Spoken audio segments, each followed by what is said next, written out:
Okay, so we've all heard the story of Genesis 1, right? In 7 days, God creates the heavens and the earth. It's one of the most famous stories in the world. But today, we're going to look at it from a totally different angle. We're going to explore the story behind the story. Let's dive in. It all starts with this simple, almost kid-like question, but one that is actually incredibly deep. Think about it.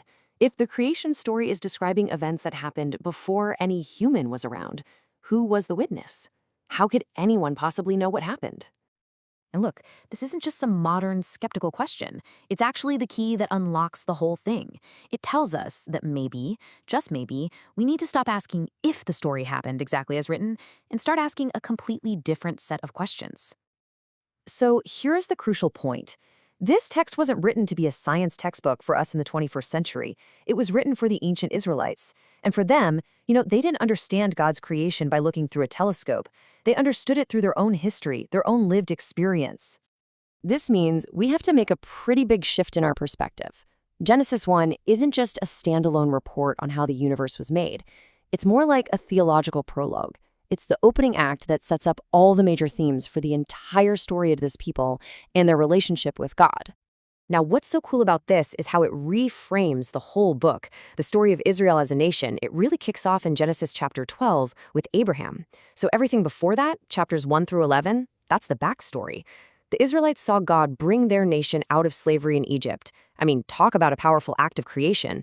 They experienced God bringing order to their chaos. So when they told the story of how the whole cosmos was created, they were really just describing the character of the God they already knew firsthand.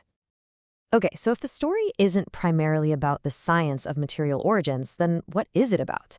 Well, this perspective shows us that the central message of Genesis 1 is really all about a fundamental transformation. This is where the story begins, not with nothingness, but with a state that's described as formless and empty. The original Hebrew words are tohu vabohu, which basically means a state of chaos, a mess, something non-functional and totally disordered. It's a world without any purpose or structure. And this just lays it out so clearly.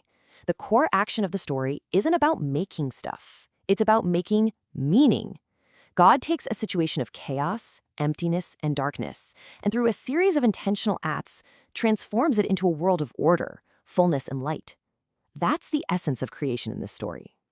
So how does this amazing transformation actually happen? Well, one of the key actions God repeats over and over is separation. Now, for us, separation often sounds like a bad thing, right? But here it has this incredibly creative and positive meaning. When God separates light from darkness, it's not a judgment call on darkness. He's creating two distinct things, day and night, each with its own job, its own purpose. When he separates the water from the sky, he's making functional spaces where life can actually happen. So separation here is the act of giving everything its own unique place and identity so it can thrive. The goal of all this creating isn't some uniform, boring world where everything is the same. It's a world bursting with incredible diversity, where every single part is respected according to its kind. And that, right there, becomes a direct challenge to us. Can we learn to accept and even celebrate things that are different from us? Which brings us to the final, and I think most important point. Why does this ancient way of thinking matter to us today, living in our own complicated and, let's be honest, often chaotic world? It matters because our world is incredibly diverse and complex. And this way of reading Genesis 1 gives us not a scientific formula, but a creative one. It's like a blueprint for how to engage with the chaos and complexity we face every single day. And the pattern looks something like this. First, you recognize the chaos. The areas in our lives, in society, or even in our own heads that just feel disordered and purposeless. Second, you act with intention to bring some structure and meaning to it, just like God brought light to the darkness. And third, and this is probably the most important part, we do all of this by valuing diversity, by giving things their own unique space and respecting their differences, not by trying to force everything into the same mold. So, we're left with this final thought.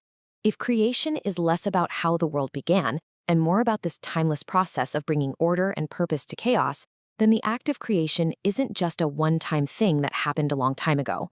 It's an ongoing invitation. The real question for us becomes, where do we see the formless and empty spaces in our world today, and how are we being called to help fill them with light?